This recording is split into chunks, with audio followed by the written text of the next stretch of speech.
BLNE stock analysis next week. Super interesting. Is it a buy? I'm the only person in this space with an actual 5 years of experience and 44,000 videos made, and I'll be covering all this in this brief short 1-minute video.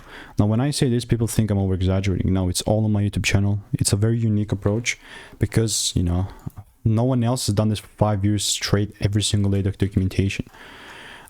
So through all trial and error and data collection, I've seen what's working for me. Especially with BLNE, it's a solid bullish market, you know what I mean? Like, I quite like this.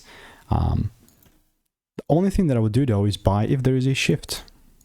I mean, correction is a normal part of the game, but what I'm getting excited about is this, right? I see a lot of greenery, so this could be a start of something beautiful. My most recent one was also very correct. Now, if you don't believe me, this is why I have this video proof. This was 2 weeks ago on 13th of July. That's what I had on the lower time frame. I just hoped I saw the price pull down a bit. This is on the 5-minute chart, so I can take it up. And it turned out to be a very freaking correct one. Beautiful. So all I'm looking to do is buy as long as there is a double break here. And if not, it's Gucci, bro. Like, I'm not going to immediately buy. So let me know what is your opinion on this. If you want to stay tuned and get my money making emails and insights, click the first link in the description. See you in the next one.